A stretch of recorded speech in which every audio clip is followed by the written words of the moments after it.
हाँ, psoriasis, sciatica and chronic arthritis.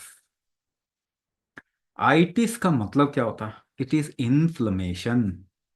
Itis दो तरीके से इसको डिफाइन करते हैं। जहां भी आइटिस लगा है, इसका मतलब या तो वो इन्फेक्शन है या तो इन्फ्लेमेशन है। ये इन्फ्लेमेशन शब्द तो सुन लिया, मगर ये इन टर्म्स ऑफ एक्सपीरियंस ये क्या है? तो मैं आपको थोड़ा सा इसके बारे में बताऊं, क्योंकि सबके साथ में किसी ना किसी लेवल पे इन्फ्लेमेशन शरीर के अंदर है।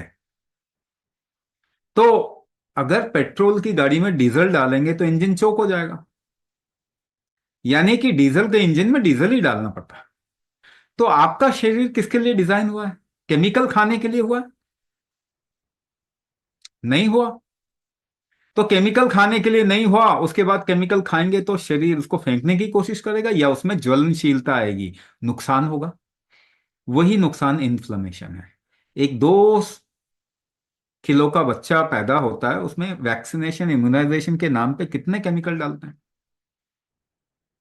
और आपके घर में तो ड्रग की पोटली पड़ी होगी, पूरा फर्स्ट एड बॉक्स कहते हैं उसको। और कितनी दवाइयां पड़ी होंगी, अब सभी ड्रग एडिक्ट हैं। तो शरीर अगर केमिकल खाने के लिए डिजाइन ही नहीं हुआ और केमिकल से इसको आप ट्रीट करने की कोशिश कर रहे हैं, मेरे ख्याल से तो जानवर भी इतना मूर्ख नहीं होता। जानवर को भी अगर केमिकल खाने दोगे तो नहीं खाएगा किसी हालत में। ये तो इंसान की फितरत है, इतना मूर्ख तो इंसान नहीं हो सकता। अच्छा, इन्फ्लेमेशन, आपने कुछ गलत खाया, कुछ भी, चाहे भोजन ही क्यों ना गलत हो, क्योंकि फूड भी चेंज कर दिया हमने। Hybrid, inorganic, process, genetically modified. शरीर पहचानता ही नहीं इस भोजन को। तो इन्फ्लेमेशन आएगा, यानी लिवर पे असर आएगा, ज्वलनशीलता आएगी। हाथ में केमिकल रगड़ लो, जलन होगा, इसे इन्फ्लेमेशन कहते हैं। थोड़ा घी लगा लो, कम हो जाएगा। तो हमारा लिवर भी जब इन्फ्लेमेटेड होता है, इन्फ्लेमेशन होता है उसमें, तो वो थोड़ा फैट बढ़ाता है ताकि बच जाए। आप क्या कहते हो? अरे गलत कर दिया, इसने फैटी लिवर हो गया। शहर में हर 2 में से 1 इंसान का लिवर फैटी है। मगर वो गलत तो नहीं किया उसने। उसने तो बचाने की कोशिश की। वो कोलेस्ट्रॉल बढ़ाता है ताकि आपके शरीर में अच्छे हार्मोन पैदा कर सकें। कॉर्टिसोल, सेरोटोनिन, ये सब कोलेस्ट्रॉल से बनता है। आप कहते हो नहीं जी, गलत कर दिया। अगर इन्फेक्शन को खत्म करने के लिए आपका शरीर फीवर करता है तो आप कहते हो नहीं जी, गलत कर दिया, फट से पैरासीटामोल खा लेते हैं। अगर उल्टी करता है तो उल्टी बंद कर देते हैं, दस्त करता है दस्त बंद कर देते हैं, दर्द करता है दर्द काट देते हो। और इसको साइंस बोलते हैं। शरीर को टॉर्चर करने को साइंस बोलते हैं। कहाँ पे आ गए हम ये? तो आइटिस रोक नहीं पाएंगे, यूरिक एसिड रोक नहीं पाएंगे, इन्फ्लेमेशन रोक ही नहीं पाएंगे। रोक नहीं सकते आप इसको। आज जिस लेवल पे हम आ चुके हैं, शरीर के साथ में जितना टॉर्चर किया है, किसी भी तरीके का इन्फ्लेमेशन तो शरीर में है ही, सबके है, एक भी अपवाद नहीं है, सबके शरीर में है। तो सबसे पहला काम क्या करना चाहिए हमको? सबसे पहला, अपने शरीर का टॉलरेंस बढ़ाना चाहिए, सहन शक्ति बढ़ानी, कि आप इसके साथ में टॉर्चर भी करो तो ये झेल जाए आसानी से, क्योंकि एक टाइम पे तो गिव अप करेगा, एक टाइम पे तो ये परेशान हो जाएगा। तो सहन शक्ति कैसे बढ़ाएंगे? तो 10 किलो का वेट उठा के देखिए आप कैसे सहन करते हो। आप सांस रोक के उठाते हैं ना 10 किलो का वेट। 50 किलो उठाना है तो ज्यादा सांस रोकने की क्षमता होनी चाहिए। तो क्या प्रैक्टिस किया आपने? आपके पूर्वजों में और आप में फर्क क्या है? किसी को दादा दादी नाना नानी याद हैं? उनमें आप में फर्क क्या है? वो ज्यादा सहनशील थे, आप कम हो। उनका टॉलरेंस ज्यादा था, आपका कम है। वो शरीर से ज्यादा जोर लगा सकते थे, आप नहीं लगा सकते। यानी वो ज्यादा सांस रोक सकते थे, आप नहीं रोक सकते। तो कुंभक प्रैक्टिस इसीलिए फर्स्ट लाइन ट्रीटमेंट है। इससे क्या होगा?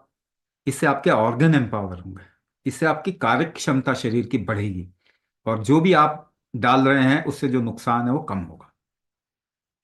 दूसरा पार्ट, मेटाबॉलिज्म इंप्रूव करना।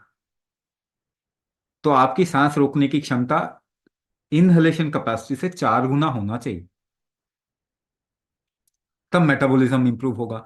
हमने रिसर्च किया, दुनिया का पहला रिसर्च कुंभक और माइटोकॉन्ड्रिया के ऊपर कोरिलेशन किया, तो पता चला कुंभक से माइटोकॉन्ड्रिया का रिस्क कम हो जाता, माइटोकॉन्ड्रिया का मल्टीप्लिकेशन बढ़ जाता है, यानी डेंसिटी बढ़ने लग जाती है, और माइटोकॉन्ड्रिया का जो डैमेज है वो कम हो जाता।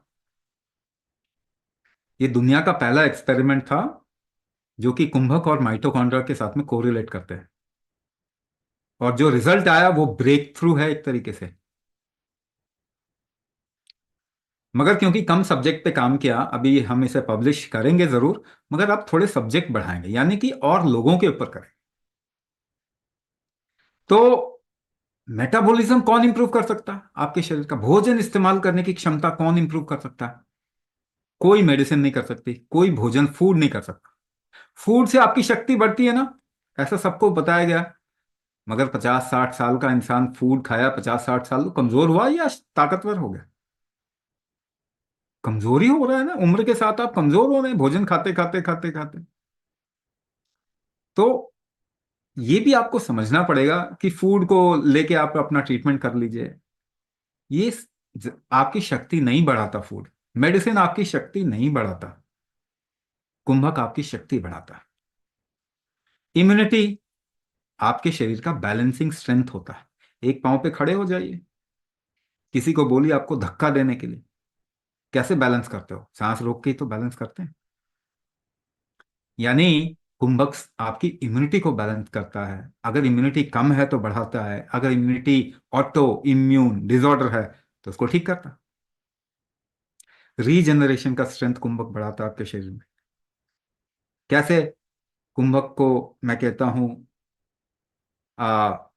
ट्रिगर है ये आपके स्टेम सेल्स के लिए, आपके जेनेटिक्स को कुंभक ठीक कर सकता है। यानी स्टेम सेल्स जो आपके शरीर में रीजनरेशन करते हैं उसके लिए ट्रिगर है, एपीजेनेटिक ट्रिगर। ये हमने लैब रिपोर्ट में देखा है कि कुंभक से क्रोमोसोमल डिफेक्ट ठीक होता है। हमारे पास लैब रिपोर्ट है, क्रोमोसोमल डिफेक्ट पहले है, कुंभक करने के बाद ठीक हो गया। यानी अगर आपके जेनेटिक्स को ठीक करना है, जो कि आप सभी म्यूटेंट हैं इस वक्त में, ध्यान दीजिए अगर नहीं मालूम आपको तो, 100 साल के अंदर आपको म्यूटेंट बना दिया गया है। कहते हैं जेनेटिक डिजीज है, आपको तो ये तो जेनेटिक है जी, ऑटोइम्यून डिसऑर्डर जेनेटिक है, डायबिटीज जेनेटिक है, ब्लड प्रेशर जेनेटिक है। तो 3 जनरेशन पहले तो था नहीं। तो अब क्यों जेनेटिक हो गया? क्योंकि म्यूटेंट बना दिया गया है। जब आप केमिकल बॉम्बिंग करते हैं अपने शरीर पे, तो आपका जेनेटिक डिविएशन होता है, तो आप म्यूटेंट बन गए। जैसे जीन्स डिविएट हुआ, आप म्यूटेंट बन गए। तो क्रोमोसोमल डिफेक्ट या फिर ग्रोथ फैक्टर्स को अगर आपको ठीक करना है तो कुंभक करना ही पड़ेगा, रीजनरेशन ठीक करना है तो कुंभक करना ही पड़ेगा। दूसरा पार्ट है प्रेशर इकोसिस्टम में ही आपके शरीर का डिटॉक्स होता है। अगर प्रेशर ठीक नहीं है या फिर ऊर्ध्वगत वायु है, यानी शरीर में एक तरफ फ्लो नहीं हो रहा, तो कॉन्स्टिपेशन आ जाएगा, गुल्म बन जाएगा, गांठें बन जाएंगी, पीसीओडी की जैसी कंडीशन हो जाती है। तो क्यों? क्योंकि प्रेशर में ही फ्लो होता है। कुंभक करेंगे तो आपके शरीर का डिटॉक्स फैक्टर इंप्रूव होगा। तो कितनी सारी चीजें आपको इंप्रूव करनी पड़ेंगी, तब जाके एक रिजल्ट आता है बॉडी के अंदर।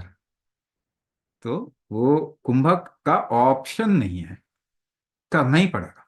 लेकिन एक बात है, करेंगे तो 100% गारंटी है, आपकी लाइफ ट्रांसफॉर्म हो सकती है।